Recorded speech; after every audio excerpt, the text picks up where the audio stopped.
My husband brings women home every night, but this time he gave me an unexpected gift. A lie that left me speechless to make me jealous. My husband brings a different woman home every night. He spends the night with her and, in the morning, orders his men to get rid of her. This morning was no different. I stood outside Enrique's room, listening to the sounds escaping through the cracks of the door, and bitterly smiled. For me, this was nothing new, but I still felt a pang of sadness about the situation. When I came back to my senses, his bedroom door suddenly opened. Enrique stared at me intently. I immediately looked away and kept walking. Before I could get too far, I heard his voice ordering the men to take away the woman he had spent the night with. I let out a soft chuckle as I walked down the stairs. Yes, hearing that was already part of my routine. After all, he is a ruthless mafia boss, and I, Mariana Oliveira, am his wife. In the kitchen, I sat down to eat. The maid was ready to serve me, and the armed men roamed the house, a constant reminder of who he was. Mariana, get ready. Enrique's voice caught my attention. I turned and saw him approaching my seat. For what? I asked lazily. He sat in the chair next to me and started eating. Today is my parents' birthday. They're throwing a costume party and want us to attend, he said emotionlessly while continuing to eat alone. I nodded and followed him in silence, as we always did when we were together. Even though we were married, we acted like complete strangers. I'll bring your dress later, he said, looking at me while wiping his mouth. I nodded mechanically and took a sip of water. He was about to get up when I decided to speak, lazily leaning back in the chair. Are we going to pretend to be a happy couple again? I asked sarcastically. He didn't answer.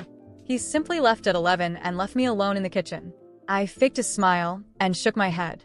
I wish there were always parties, I murmured to myself, thinking that those were the only moments when he seemed kind to me. The party was as extravagant as expected.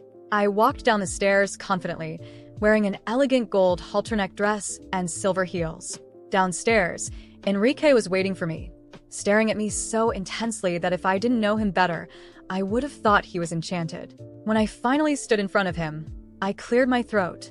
Shall we? I asked, but he grabbed my arm. I shivered. He pulled me closer, and I held my breath. What is he doing? I thought. Then I felt something cold against my chest. A necklace. I blinked several times, incredulous, looking at him. Enrique took a step back with a neutral expression. What is this? I asked, frowning and looking at the necklace. Don't you know what it is? He replied sarcastically. My nervousness slowly faded. I rolled my eyes and looked back at the necklace. Despite the countless thoughts running through my mind, I simply said, "Thank you." It was just a simple diamond necklace, but it meant a lot to me. It was the first gift he had given me in all our years of marriage. Normally, he would just transfer money to my account and let me buy whatever I wanted.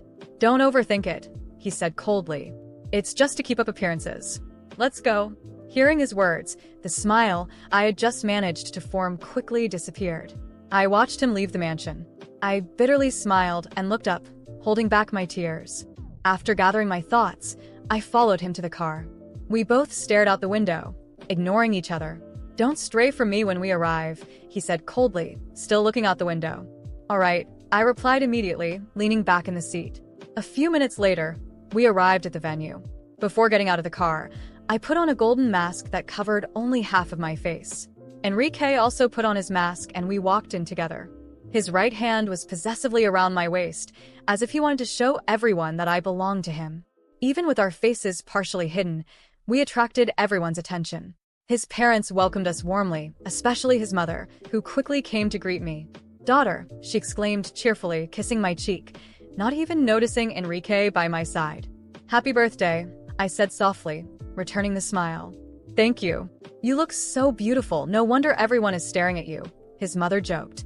Upon hearing that, Enrique's hand on my waist tightened, but he said nothing. When we sat down, his father's question nearly made me choke. When can we expect a grandchild? He asked. I coughed awkwardly, and Enrique quickly poured me some water and gently rubbed my back. Are you all right, dear? His mother asked, concerned. I tried to smile. I'm fine, I replied, sitting up straight. You're scaring the kids, Javier, Enrique's mother told his father. Enrique and I exchanged glances. I didn't know how he was feeling, but I could sense he was watching me the entire time, even though I avoided looking at him. You've been married for over 2 years. "It's about time you gave us a grandchild," his father joked. I blushed at the comment, unsure of how to respond. "Next month," Enrique suddenly said in a firm voice. I turned my head toward him, stunned. Before I could process his words, he leaned in and kissed me. My heart started pounding wildly. There was no sun that morning. The sky over Madrid was covered with thick clouds, as if the universe sensed the approaching storm. From the kitchen, I heard firm footsteps coming down the stairs. I knew exactly who it was, of course. Enrique moved through the house like a king in a medieval castle. And in some ways he was. But I was not his queen, at least not in the traditional sense. I was a decoration, a trophy in his endless game of power. While I quietly ate breakfast, I felt his presence behind me. He didn't bother to greet me. He simply poured himself some coffee and sat across from me. His gaze was cold, calculating as always. The silence between us wasn't uncomfortable. It was routine. After all, we had been married for 2 years, but we treated each other like complete strangers. "There's another dinner tonight," he finally said, breaking the silence. "With whom?" I asked, pretending not to care while stirring my spoon. "With the governor and some investors." "Do what you do best. Smile and stay quiet," he replied without looking at me. His indifference irritated me, but it no longer hurt as it once did. I had learned to hide my emotions behind a mask of apathy. However, something in his tone made me look up. There was a shadow in his eyes, a flicker of impatience that wasn't usual for him.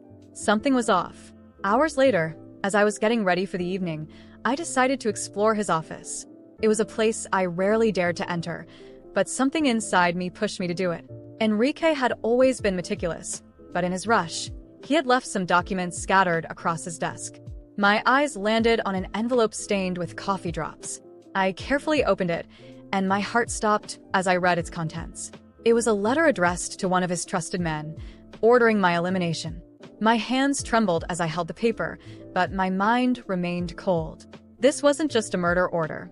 It was a carefully crafted plan to make it look like an accident. Enrique planned to get rid of me after the dinner. I carefully closed the envelope and left the office before anyone could see me. In my room, as I slipped into the red dress he had chosen for me. I finished adjusting the red dress in front of the mirror, my hands still trembling slightly. The fabric hugged my body perfectly, as if it had been tailor-made for this occasion. And maybe it had been. Enrique was always meticulous about appearances, but now I knew that this attention to detail was part of something much bigger, something deadly. I stared at my reflection, trying to recognize the woman looking back at me. Her eyes were empty, but there was a spark I hadn't seen in years. Anger, frustration, a nearly primal will to survive. I calmly descended the stairs, feeling the weight of the necklace Enrique had given me days before. A rare gift, supposedly to maintain appearances. How ironic. Now I understood. He was preparing me to be displayed one last time before being discarded like another piece in his cruel game. Enrique was waiting for me in the foyer, impeccable in his suit. When he saw me, he gave me a cold smile. "You look stunning," he whispered with venom. "Thank you," I murmured, controlling the tremble in my voice. He offered me his arm, and I took it, feeling the coldness of his skin. We walked to the car in silence. On the way to the dinner with the governor and the investors, I stared into the night through the window. My heart was pounding, but my mind was already forming a plan. I couldn't simply run. Enrique had eyes everywhere. If I tried to escape, he would make sure to find me, and this time, there would be no disguised plans. It would be quick and brutal. The solution had to be different. We arrived at the luxurious restaurant, with guards strategically placed. Enrique got out first and, with a rehearsed gesture, opened the door for me. I smiled. A fake smile, but enough to play the role he expected from me. Inside the hall, everything was perfect. Soft lights, the sound of glasses clinking, muffled conversations. I saw the governor and several businessmen Enrique wanted to impress. He placed his hand possessively on the small of my back and guided me to the table, as if we were a happy couple. My eyes scanned the room. Guards. Attentive waiters. No easy way out. The conversations began. Enrique spoke naturally about investments, business, and power. I just smiled and nodded when necessary. Wine was served.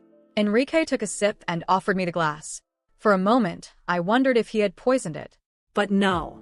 Enrique was too meticulous for something so obvious. He wanted something that couldn't be traced back to him. An accident. A fall down the stairs. A runaway car. A power failure. Something clean. While he talked, an idea took shape. Subtle. Precise. I discreetly grabbed my phone and pretended to check messages. I quickly sent a text to Clara. A former employee Enrique had unfairly fired. I knew she resented him. We weren't friends, but we had something in common. Contempt for that man. I need your help. Urgent. I can pay you whatever you want. Meet me behind the restaurant in 20 minutes. Enrique didn't notice. He was too absorbed in his lies. I pretended I needed to use the restroom. He gave me that calculating look, but simply nodded. I calmly made my way to the service door. The alley was dark, silent. Clara appeared minutes later, suspicious. "What do you want?" she asked, narrowing her eyes. "Enrique wants to kill me," I blurted out. Her eyes widened. "That's not surprising. Why should I care?" "Because you hate him as much as I do. And I can make it worth your while. I have access to his safe. Documents. Offshore accounts. I can give you whatever you want." She was silent for a moment, thinking. "What do you need?" "Just a distraction. Nothing major. Just enough to throw him off balance." She smirked. "That I can do." I returned to the table with the same calm expression. Enrique glanced at me and kept talking. Minutes later, a waiter approached and whispered something in Enrique's ear. His brow furrowed. "What's wrong?" I asked, feigning curiosity. "There's a problem in the parking lot. Someone messed with my car." "I'll check." "Stay here." He quickly got up and left. I took a deep breath. This was my moment. I stood and approached the reception desk. I smiled at the receptionist. "My husband asked me to grab the key to the private suite. He forgot it." She hesitated. "Could you show me some ID?" I tilted my head slightly. "You know who he is, don't you? You know what happens to people who disobey him." She paled and handed me the key. I navigated the hallways to the private room where Enrique closed his dirty deals. I opened the safe with the code I had memorized over the years. Documents. USB drives. Fake accounts. I took everything, stuffed it in my purse, and quietly slipped out. Outside, I heard shouting. Clara had done her part. I didn't look back. I got into the first taxi I saw, to the airport. Fast. As the car pulled away, I smiled for the first time in years. This wasn't just an escape. I had proof. Enrique couldn't hunt me down without destroying himself. This time, the game was mine. Every mile the taxi drove, the weight of fear and anxiety slowly transformed into something solid, determination. This was no longer just about escaping. It was the beginning of my revenge. I wasn't going to hide anymore. Not after everything Enrique had done to me. I now had everything I needed to destroy him. My destination wasn't the airport. I asked the driver to drop me off at a discreet hotel in the city center. I needed time, silence, focus. I entered the room and spread out all the documents and USB drives I had taken from a safe across the bed. They were forged contracts, money laundering records, evidence of bribery, and even assassination orders. Enrique had always been careful, but his arrogance made him believe no one would dare betray him. I spent the entire night analyzing every paper. Every detail, every number, every name. Among the documents, I found something even more valuable. Offshore bank accounts linked to influential politicians and powerful businessmen. Enrique wasn't acting alone. He was just the tip of a massive network of corruption. The next morning, I reached out to Clara. I couldn't do this alone. When we met, she seemed uneasy. "You made it out alive," she said, crossing her arms. "Enrique has no idea how close I am to destroying him. But I need your help. This isn't just about me anymore. It's about tearing down everything he's built." I showed her the documents, and Clara's eyes widened in shock. "My God, you have everything." "Exactly. But I need to get this information to the right people. And I need to do it without raising suspicion." Clara knew people. Former contacts who hated Enrique as much as we did. We built an information network. I sent copies of everything to investigative journalists, prosecutors, and even Enrique's rivals. I knew that in this rotten world, the truth alone wasn't enough. But truth combined with power was deadly. The following days were pure chaos. Headlines exposed Enrique's crimes. Leaked recordings of incriminating conversations, forged contracts, and connections to murders spread everywhere. Companies severed contracts with him. Politicians avoided him like a plague. But I knew he wouldn't fall without a fight. On the third day, I received a call from Enrique. I answered in silence. Do you think you've won? His voice was filled with rage. This isn't over, Mariana. You have no idea who you're dealing with. I smiled, even though he couldn't see me. No, Enrique. The one who didn't know who they were dealing with was you. And I hung up. But that wasn't enough. Enrique was still free. And that wasn't acceptable. He needed to feel everything he had put me through. I went after Eduardo, Enrique's personal lawyer. He had always been loyal, but he was also greedy. He knew too much and would stay quiet for the right price. How much is Enrique paying you to stay silent? I asked, sitting across from him. He looked at me with disdain. Enough to ignore you. What if I double it? I slid an envelope toward him, filled with evidence of illegal transactions he was involved in. Eduardo paled. Either you help me or you fall with him. He gave in. With Eduardo's help, we froze Enrique's accounts, blocked his assets, and triggered hidden debts with old partners. His empire started to crumble, piece by piece. But the final blow was still missing. I discovered where Enrique was hiding, in an isolated mansion, surrounded by security. I knew I couldn't confront him directly, but he was alone, without allies. That's when I did the unthinkable. I contacted Vargas, one of Enrique's oldest rivals. A man just as ruthless as Enrique, but smart enough to recognize an opportunity. I want to hand Enrique over to you. With evidence. Everything. Vargas didn't refuse. Their war was old, and Enrique was now vulnerable. That same week, Enrique was captured by Vargas's men and handed over to the authorities, not out of honor, but because Vargas wanted to erase any connection to him. Enrique was arrested, charged with money laundering, murder, and organized crime. At his trial, I saw him in handcuffs, worn down. The eyes that once intimidated me were now empty. For the first time, he wasn't in control. He was sentenced to life in prison. All his allies were either arrested or fled the country. Clara opened her own cybersecurity company. With my financial support, she became a leader in the industry. Eduardo vanished. After doing his part, I never heard from him again. I imagine he went into hiding before someone decided to silence him. And me? I invested part of the recovered money in foundations supporting women who, like me, had lived under the shadow of dangerous men. I rebuilt my life far from that past. Today, I wake up in peace, without fear, without shadows. Enrique rots in a cell, powerless, penniless, and alone. I rebuilt everything. And most importantly, I won.